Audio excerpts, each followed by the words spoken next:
நற்றினை நல்ல குறுந்தொகை 500 ஒத்த 10 ஓங்கு பரிபாடல் கற்றறிந்தார் ஏற்றும் கலியோடு அகம் புறம் என்று திறந்த 8 தொகை நூல்களையும் 10 பாட்டு நூல்களையும் கரைத்து குடித்தவர்களாக இருந்தாலும்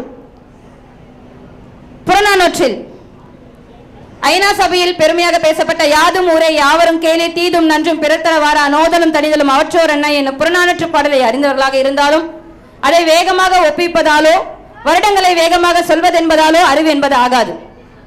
ஒரு புத்தகம் வாசிக்கும் பொழுது அதில் உள்ள கருத்துக்களை நாம் எவ்வாறு உள்வாங்கிறோம், அந்த கருத்துக்களை நாம் எவ்வாறு சிந்திக்கிறோம், அதை நம் வாழ்க்கையில் எவ்வாறு பயன்படுத்தி வெற்றி பெறுகிறோம் என்பது மட்டுமே ஒரு புத்தக வாசிப்பின் வெற்றியாக இருக்கிறது. நம் மாணவிகளுக்கோ இல்லை நம் குழந்தைகளுக்கோ பெற்றோர்கள் பாடப்புத்தகத்தை தாண்டி வேறு சில புத்தகங்களை அறிமுகப்படுத்த வேண்டியதன் அவசியம் என்ன? அறிவுதான், போட்டித் தேர்வுகளில் வெற்றி பெறுவதுதான் நமது நோக்கம் என்றால் பாட புத்தகங்கள் நம்ம படித்ததை விட இப்போ ரொம்ப அதிகம். சிலபஸ் பார்த்தீங்கன்னா உங்களுக்கு தெரியும், சிபிஎஸ்சி சிலபஸ், டெக்னோ சிலபஸ், நீங்கள் அந்த புக்கெலாம் வாங்கி பாருங்கள். நம்ம படித்ததை விட இப்போ ரொம்ப ரொம்ப சிலபஸ் அதிகம். ஸோ அறிவு பெறுவது இல்லை போட்டித் தேர்வுகளில் வெற்றி பெறுவது மட்டுமே நோக்கம் என்றால் அவங்க பாடப்புத்தகமே போதுமானது. இந்த மாதிரி புத்தக திருவிழா நடத்தி நம்ம அந்த புத்தகங்களை மாணவர்களுக்கு அறிமுகப்படுத்துவதன் நோக்கம் என்பது அவர்களை வாழ்வில் நல்ல மனிதனாக, அடுத்தவர்களுக்கு உதவும் மனிதனாக, சுய சிந்தனையை தூண்டுவதாக, அவர்களுடைய வாழ்க்கை அவங்க எப்படி எதிர்கொள்றாங்க, எல்லாத்தோட முக்கியமா மன மகிழ்ச்சியா வாழணும். வெறும் பணக்காரன் ஆயிட்டா பணக்காரா இருக்கிற எல்லாருமே சந்தோஷமா இருக்கிறாங்களா? இல்ல ஏகப்பட்ட புத்தகங்கள், அதாவது நிறைய புத்தகங்களை வீட்டில் சேகரித்தோ அல்லது படித்தோ இருக்கிற மிகப்பெரிய அறிஞர்களோ தலைவர்களோ சந்தோஷமா இருக்கிறாங்களா? நம்ம வாழ்வுடைய வெற்றி என்பது பிரச்சனைகள் வரும், பிரச்சனை வராத வாழ்க்கை என்பது கிடையாது. தடுக்கி விழாமல் எழ முடியாது. அந்த பிரச்சனைகளை எவ்வாறு எதிர்கொள்ள வேண்டும், அவ்வாறு எதிர்கொள்ளும் போது நாம் மன முதிர்ச்சியுடன் எவ்வாறு அதை கையாள்வது. நம்ம பிள்ளைங்களுக்கு என்ன சொல்றேன்னா, ரொம்ப நம்ம இப்பெல்லாம் சேஃப்டி பண்றோம் பிள்ளைங்களை, பேரண்ட்ஸ் முக்கியமா எல்லாருமே. ஏன்னா ஒரு பிள்ளை 2 பிள்ளை வச்சிருக்கோம், விழவே விழாது, அவங்க விழத்துக்கு முன்னாடி ஓடி போய் பிடிச்சிடும். குழந்தை நடக்குது விழப்போகுதுன்னா நம்ம பிடிச்சிடும், அவனை விழாமையே பாதுகாத்து கொண்டு போறோம். அவ்வாறு இருக்கும்போது அவனுக்கு விழுந்தா எப்படி அடிபடும், அந்த அடியோடைய வலியை எப்படி தாங்கணும், இதெல்லாம் தெரியாது. சின்ன சின்ன சர்க்கிள்கள் குழந்தைகள் அடையும் போது மட்டுமே அவங்க வாழ்க்கையில பெரிய சர்க்கிள்கள் வரும்போது எவ்வாறு சமாளிக்க வேண்டும், அதை எவ்வாறு எதிர்கொள்ள வேண்டும் அப்படின்ற மனப்பக்குவம் இருக்கும். இல்லைன்னா சின்ன சின்ன விஷயத்துக்கெல்லாம் குழந்தைங்க இப்பெல்லாம் அப்படிதான் ஆயிடுறாங்க. நேற்று ஒரு வினாடி வினா எங்கள் பள்ளியில் நடத்தினோம். வின் பண்ணது லாஸ்ட் டீம்ல ஒரு 3 பிள்ளைங்க வெளியேறும் போது அழறா ஒரு பிள்ளை. போட்டி என்பது, போட்டிகளில் தோல்வி என்பது சகஜம். வெற்றி பெறுவதை விட தோல்வி என்பது நமக்கு அதிக பாடங்களை கற்றுத்தருவது. அது அடுத்த நிலைக்கு இதைவிட அதிகமான வெற்றிக்கு நம்ம இட்டு செல்கிறது அப்படின்னு தெரியல.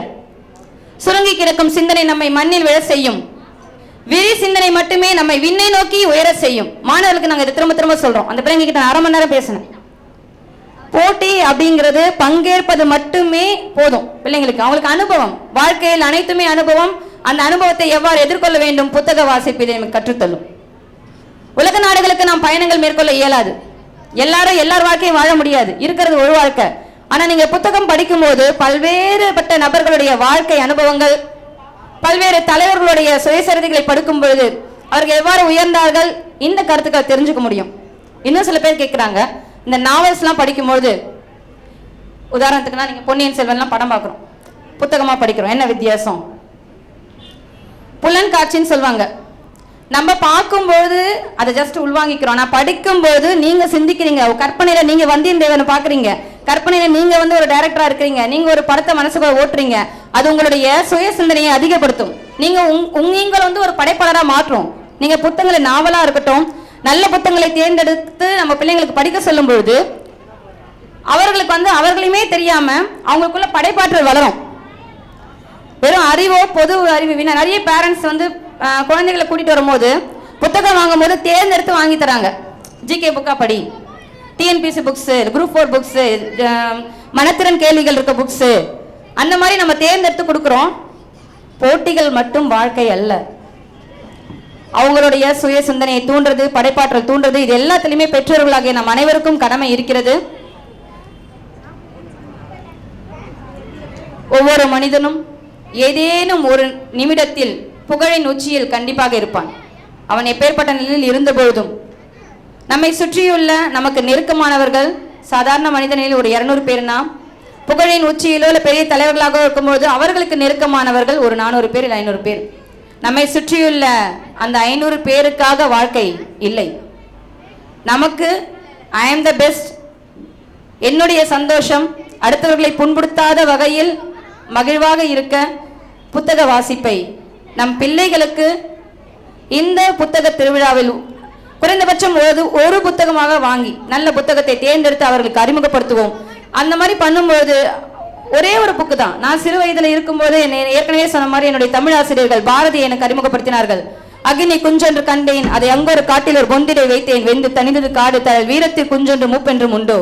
பாரதியாரும் சுவாமி விவேகானந்தரையும் நான் சிறு வயதில் இருக்கும்போது என்னுடைய தமிழ் ஆசிரியர்கள் எனக்கு அறிமுகப்படுத்தியுடைய சுவைதான் இன்று நான் பெரிய லெவல் போறேன், சின்ன லெவல் போறேன், அது விஷயம் இல்லை. நான் எத்தனை பிள்ளைகளுக்கு என்னுடைய கருத்துக்களை கொண்டு சேர்க்கிறேன், என்னுடைய தமிழ் ஆசிரியர்களுக்குரிய கருத்துக்களை கொண்டு சேர்க்கிறேன், எத்தனை பிள்ளைகளை நான் புத்தகம் படிக்க ஊக்குவிக்கிறேன். எனக்கு சிறு வயதில் கிடைத்த அந்த தமிழ் ஆசிரியர்களுக்கு நன்றி கூறும் விதமாக இன்றைய புத்தக நாளில் ஏதேனும் ஒரு மாணவருக்கோ அல்ல ஒரு பெற்றோரோ நம் பிள்ளைகளுக்கு இன்று ஒரு புத்தகத்தை அறிமுகம் செய்வோம் என்ற கருத்தை நான் விதைத்தேன் என்றால் அது என்னுடைய இந்த பேச்சின் வெற்றியாக கருதுகிறேன். இந்த வாய்ப்பை அளித்த அனைவருக்கும் நன்றி கூறி விடைபெறுகிறேன். நன்றி.